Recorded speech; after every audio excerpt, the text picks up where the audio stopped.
नमस्कार विद्यार्थी मित्र मैत्रिणींनो, स्वागत आहे सर्वांचे आपले यूट्यूब चॅनल टार्गेट स्पर्धा परीक्षा। आजच्या व्हिडिओमध्ये आपण आज झालेला कोल्हापूर या जिल्ह्याचा पोलीस शिपाई या पदाचा पेपर अभ्यासणार आहोत। चला तर मग सुरुवात करूया आजच्या व्हिडिओला। आज दिनांक 23/10/2021 या दिवशी झालेला कोल्हापूर या जिल्ह्याचा पोलीस भरतीचा पेपर आपण अभ्यासत आहोत। तर आजच्या व्हिडिओचा पहिला प्रश्न आहे प्रश्न क्रमांक 1, खालील पर्यायापैकी कोणती जोडी चुकीची आहे? तर या प्रश्नाचे योग्य उत्तर आहे माहिती माहित्या। माहिती माहित्या ही जोडी चुकीची आहे। यानंतरचा प्रश्न आहे प्रश्न क्रमांक 2, गटात न बसणारे पद ओळखा। तर या प्रश्नाचे योग्य उत्तर आहे रेशीम। रेशीम हे गटात न बसणारे पद आहे। पुढचा प्रश्न आहे प्रश्न क्रमांक 3, गटात न बसणारे पद ओळखा। तर या प्रश्नाचे योग्य उत्तर आहे भाद्रपद नागपंचमी हे गटात न बसणारे पद आहे। यानंतरचा प्रश्न आहे प्रश्न क्रमांक 4, गटात न बसणारा पर्याय ओळखा। तर हा गणिताचा प्रश्न आहे। तर यामध्ये 27 हा गटात न बसणारा पर्याय होता। यानंतरचा प्रश्न आहे प्रश्न क्रमांक 5, व्हिनेगरमध्ये खालीलपैकी कोणते आम्ल असते? तर या प्रश्नाचे योग्य उत्तर आहे ॲसिटिक आम्ल हे व्हिनेगरमध्ये असते। पुढचा प्रश्न आहे प्रश्न क्रमांक 6, खालीलपैकी कोणता दिवस जागतिक रक्तदान दिन म्हणून साजरा केला जातो? तर या प्रश्नाचे योग्य उत्तर आहे 14 जून। 14 जून हा दिवस जागतिक रक्तदान दिन म्हणून साजरा केला जातो।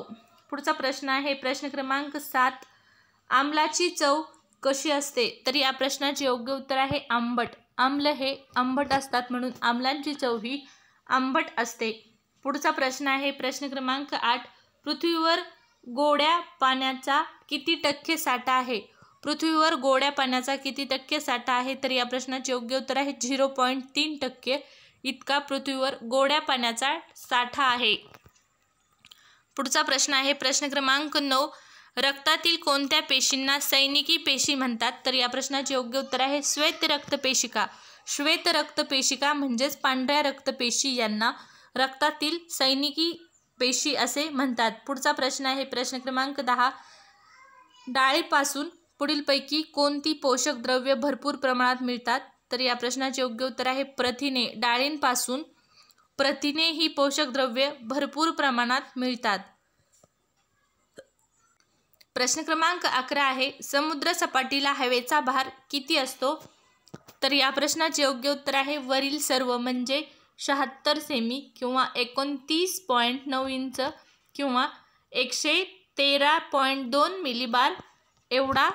या सर्वांचा अर्थ एकच होतो म्हणून समुद्र सपाटीला हवेचा भार वरील सर्व इतका असतो। पुढचा प्रश्न आहे प्रश्न क्रमांक 12, सकाळी सूर्यप्रकाशामध्ये त्वचेखाली कोणते जीवनसत्व तयार होते? तर या प्रश्नाचे योग्य उत्तर आहे जीवनसत्व ड। सकाळच्या सूर्यप्रकाशामध्ये सूर्याच्या कोवळ्या किरणांपासून मानवी त्वचेसाठी आवश्यक असणारे ड जीवनसत्व मिळते किंवा तयार होते। यानंतरचा प्रश्न आहे प्रश्न क्रमांक 13, डॉट्स हा उपचार कोणत्या रुग्णांसाठी आहे? तर या प्रश्नाचे योग्य उत्तर आहे क्षयरोग। डॉट्स हा उपचार क्षयरुग्णांसाठी वापरला जाणारा उपचार आहे। पुढचा प्रश्न आहे प्रश्न क्रमांक 14, पित्त हे कोणत्या अवयवामध्ये तयार होते? तर पित्त हे यकृतामध्ये तयार होते। प्रश्न क्रमांक 15 आहे HTTP चे पूर्ण रूप काय? तर या प्रश्नाचे योग्य उत्तर आहे हायपर टेक्स्ट ट्रान्सफर प्रोटोकॉल म्हणजेच HTTP होय। HTTP चे पूर्ण रूप आहे हायपर टेक्स्ट ट्रान्सफर प्रोटोकॉल। पुढचा प्रश्न आहे प्रश्न क्रमांक 16, मोबाईल तंत्रज्ञानामध्ये IMEI म्हणजे काय? तर या प्रश्नाचे योग्य उत्तर आहे international mobile equipment identity. International mobile equipment identity म्हणजेच IMEI होय। प्रश्न क्रमांक 17 आहे बटाटे कांदे यासारख्या भाज्यांना कोंब येऊ नये म्हणून कोणत्या किरणांचा मारा करतात? तर या प्रश्नाचे योग्य उत्तर आहे गॅमा किरणांचा। बटाटे व कांदे यासारख्या भाज्यांना कोंब येऊ नयेत म्हणून गॅमा किरणांचा मारा करतात। पुढचा प्रश्न आहे प्रश्न क्रमांक 18, कंगवा खालीलपैकी कोणत्या प्राणी वर्गात मोडतो? तर हा प्रश्न आहे कंगारू हा प्राणी कोणत्या वर्गात मोडतो? तर या प्रश्नाचे योग्य उत्तर आहे सस्तन. कंगारू हा प्राणी सस्तन प्राणी वर्गात मोडणारा प्राणी आहे. पुढचा प्रश्न आहे प्रश्न क्रमांक 19. वर्गीस कुरियन हे नाव कशाशी संबंधित आहे? तर या प्रश्नाचे योग्य उत्तर आहे धवल क्रांती. वर्गीस कुरियन हे नाव धवल क्रांतीशी संबंधित असणारे नाव आहे. पुढचा प्रश्न आहे प्रश्न क्रमांक 20. खालीलपैकी कोणता दिवस जागतिक आरोग्य दिन म्हणून साजरा केला जातो? तर या प्रश्नाचे योग्य उत्तर आहे 7 एप्रिल. पुढीलपैकी 7 एप्रिल हा दिवस जागतिक आरोग्य दिन म्हणून साजरा केला जातो. पुढचा प्रश्न आहे प्रश्न क्रमांक 21. चष्म्याचे भिंग कशापासून बनवतात? तर फिल्ट काच या काचपासून चष्म्याचे भिंग बनवतात. फिल्ट काच या काचपासून चष्म्याचे भिंग बनवतात. पुढचा प्रश्न आहे प्रश्न क्रमांक 22. मानवी शरीराचे तापमान खालीलपैकी किती असते? तर 98.6 फॅरेनहाइट इतके मानवी शरीराचे सर्वसामान्य तापमान असते. पुढचा प्रश्न आहे प्रश्न क्रमांक 23. मानवी कवटीमध्ये हाडे किती असतात? तर या प्रश्नाचे योग्य उत्तर आहे 22. मानवी कवटीमध्ये एकूण 22 हाडे असतात. पुढचा प्रश्न आहे प्रश्न क्रमांक 24. खेड्यांमध्ये गुणवत्ता असते पण ती शोधावी लागते, या वाक्यातील सर्वनाम शोधा. तर या वाक्यातील सर्वनाम आहे ती. खेड्यांमध्ये गुणवत्ता असते परंतु ती शोधावी लागते, या वाक्यातील ती हे सर्वनाम आहे. पुढचा प्रश्न आहे प्रश्न क्रमांक 25. खालीलपैकी विशेषण ओळखा. तर देखणी हे विशेषण आहे. पुढचा प्रश्न आहे प्रश्न क्रमांक 26. तो आला की मग मी जाईन, या वाक्यातील आलेले सर्वनाम कोणते? तर या प्रश्नाचे योग्य उत्तर आहे तो व मी. तो आला की मी जाईन या वाक्यात आलेले सर्वनाम आहे तो आणि मी. पुढचा प्रश्न आहे प्रश्न क्रमांक 27. पुढील शब्दाचा विरुद्धलिंगी शब्द कोणता? तर शब्द आहे वाघ्या. या शब्दाचा विरुद्धलिंगी शब्द आहे मुरळी. वाघ्या मुरळी असा वाघ्या या शब्दाचा विरुद्धार्थ शब्द आहे मुरळी. यानंतरचा प्रश्न आहे प्रश्न क्रमांक 28. मी परवा ऐतिहासिक नाटक पाहिले, या वाक्यातील अधोरेखित अधोरेखित शब्दाचे वचन ओळखा. तर अधोरेखित शब्द आहे नाटक. मी परवा ऐतिहासिक नाटक पाहिले, या वाक्यातील अधोरेखित शब्दाचे वचन आहे एकवचनी. नाटक एकवचनी आहे या वाक्यामध्ये, म्हणून या शब्दाचे किंवा या प्रश्नाचे योग्य उत्तर आहे एकवचनी. पुढचा प्रश्न आहे प्रश्न क्रमांक 29. पुढील शब्दातील एकवचनी शब्द ओळखा. तर खेडे हा पुढील शब्दातील एकवचनी असणारा शब्द आहे. प्रश्न क्रमांक 30 आहे हेळसांड करणे, या वाक्यप्रचाराचा योग्य अर्थ निवडा. तर या प्रश्नाचे योग्य उत्तर आहे दुर्लक्ष करणे. दुर्लक्ष करणे, हेळसांड करणे, दुर्लक्ष करणे असा या वाक्यप्रचाराचा योग्य अर्थ आहे. पुढचा प्रश्न आहे प्रश्न क्रमांक 31. तल्लीन होणे, या वाक्यप्रचाराचा योग्य अर्थ निवडा. तर या प्रश्नाचे योग्य उत्तर आहे भान हरपणे. भान हरपणे म्हणजेच तल्लीन होणे होय. पुढचा प्रश्न आहे प्रश्न क्रमांक 32. क्षणभंगूर या शब्दाचा विरुद्धार्थी शब्द ओळखा. क्षणभंगूर या शब्दाचा विरुद्धार्थी शब्द ओळखा. तर या प्रश्नाचे योग्य उत्तर आहे चिरंजीवी. क्षणभंगूर किंवा या शब्दाचा विरुद्धार्थ शब्द होतो चिरकाल किंवा चिरंजीवी. तर क्षणभंगूर या शब्दाचा या प्रश्नपत्रिकेमध्ये चिरंजीवी हा विरुद्धार्थी शब्द दिलेला आहे. यानंतरचा प्रश्न आहे प्रश्न क्रमांक 33. तू त्या राजपुत्राला वर, या वाक्यातील अधोरेखित शब्दाची जात ओळखा. तर या शब्दातील अधोरेखित शब्द आहे वर. तू त्या राजपुत्राला वर, या वाक्यातील अधोरेखित शब्द आहे वर व या प्रश्नाचे योग्य उत्तर आहे क्रियापद. तू त्या राजपुत्राला वर या वाक्यातील अधोरेखित शब्दाची जात आहे क्रियापद. प्रश्न क्रमांक 34 आहे आवृत्तीवाचक क्रियाविशेषण ओळखा. तर या प्रश्नाचे योग्य उत्तर आहे दसपट. दसपट हे आवृत्तीवाचक क्रियाविशेषण आहे. प्रश्न क्रमांक 35 आहे मधु लाडू खात असतो, या वाक्याचा काळ ओळखा. तर या प्रश्नाचे योग्य उत्तर आहे रीती वर्तमान काळ. मधु लाडू खात असतो या वाक्याचा काळ आहे रीती वर्तमान काळ. पुढचा प्रश्न आहे प्रश्न क्रमांक 36. ने, ए, शी, नी ही प्रत्यय कोणत्या विभक्तीचे आहेत. तर या प्रश्नाचे योग्य उत्तर आहे तृतीय. तृतीय या विभक्तीची ही प्रत्यय आहेत. ने, ए, शी, नी ही प्रत्यय तृतीय या विभक्तीची आहेत. प्रश्न क्रमांक 37 आहे. खालीलपैकी कोणत्या समासात दोन्ही पदे महत्त्वाची नसून या दोन्ही पदाशिवाय तिसऱ्याच पदाचा बोध होतो? तर हा समास आहे बहुव्रीही समास. या समासामध्ये दोन्ही पदे महत्त्वाची नसून तिसऱ्याच पदाचा बोध होतो.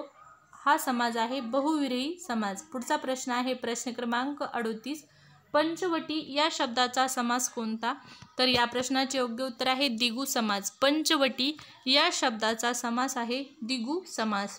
पुढचा प्रश्न आहे प्रश्न क्रमांक 39. आरोग्याकडे दुर्लक्ष करू नको हे वाक्य हे कोणत्या प्रकारचे वाक्य आहे? तर या प्रश्नाचे योग्य उत्तर आहे आज्ञार्थी वाक्य. आरोग्याकडे दुर्लक्ष करू नको हे वाक्य आज्ञार्थी वाक्य आहे. पुढचा प्रश्न आहे प्रश्न क्रमांक 40. मी रोज सकाळी पहाटे उठतो व तासभर अभ्यास करतो हे वाक्य कोणते आहे? तर या प्रश्नाचे योग्य उत्तर आहे संयुक्त वाक्य. मी रोज सकाळी पहाटे उठतो व तासभर अभ्यास करतो हे वाक्य संयुक्त वाक्य या प्रकारातील वाक्य आहे. पुढचा प्रश्न आहे प्रश्न क्रमांक 41. डोळे हे जुलमी गडे रोखुनी मज पाहू नका या वाक्यातील रस कोणता आहे? तर या प्रश्नाचे योग्य उत्तर आहे शृंगार रस. डोळे हे जुलमी गडे रोखुनी मज पाहू नका या वाक्यातील रस आहे शृंगार रस. पुढचा प्रश्न आहे प्रश्न क्रमांक 42. जेवणानंतर आम्ही बाहेर पडलो या वाक्यातील प्रयोग ओळखा. तर या प्रश्नाचे योग्य उत्तर आहे अकर्मक कर्तरी प्रयोग. जेवणानंतर आम्ही बाहेर पडलो या वाक्यातील प्रयोग आहे अकर्मक कर्तरी प्रयोग. पुढचा प्रश्न आहे प्रश्न क्रमांक 43. खालीलपैकी स्त्रीलिंगी गटातील शब्द कोणता? तर कणव हा शब्द स्त्रीलिंगी गटातील असणारा शब्द आहे. या प्रश्नपत्रिकेमध्ये कणव हा शब्द स्त्रीलिंगी गटात मोडणारा शब्द आहे. पुढचा प्रश्न आहे प्रश्न क्रमांक 44. इंटरनॅशनल क्रिकेट काउन्सिलचे मुख्यालय कोठे आहे? म्हणजेच ICCचे मुख्यालय. तर ICCचे मुख्यालय किंवा इंटरनॅशनल क्रिकेट काउन्सिलचे मुख्यालय दुबई या ठिकाणी आहे. पुढचा प्रश्न आहे प्रश्न क्रमांक 45. कोल्हापूर जिल्ह्यातील कोणते ठिकाण प्रतिपंढरपूर म्हणून ओळखले जाते? तर नंदवाळ हे ठिकाण कोल्हापूर जिल्ह्यातील प्रतिपंढरपूर म्हणून ओळखले जाणारे ठिकाण आहे. पुढचा प्रश्न आहे प्रश्न क्रमांक 46. तिल्लारी धबधबा कोणत्या तालुक्यात आहे? तर चंदगड. तिल्लारी हा धबधबा चंदगड या तालुक्यामध्ये आहे. तिल्लारी हा धबधबा चंदगड तालुक्यामध्ये असणारा धबधबा आहे. पुढचा प्रश्न आहे प्रश्न क्रमांक 47. यक्षगान हा लोकनृत्य प्रकार खालीलपैकी कोणत्या राज्याचा आहे? तर या प्रश्नाचे योग्य उत्तर आहे कर्नाटक. यक्षगान हा लोकनृत्य प्रकार कर्नाटक या राज्याचा नृत्य प्रकार आहे. पुढचा प्रश्न आहे प्रश्न क्रमांक 48. पित्तक्रांती खालीलपैकी कशाशी संबंधित आहे? तर या प्रश्नाचे योग्य उत्तर आहे तेलबिया उत्पादन. पित्तक्रांती ही तेलबिया उत्पादनाशी संबंधित असणारी क्रांती आहे. पुढचा प्रश्न आहे प्रश्न क्रमांक 49. भारताच्या उपराष्ट्रपती पदासाठी उमेदवाराची किमान वयोमर्यादा किती आहे? तर या प्रश्नाचे योग्य उत्तर आहे 35 वर्ष.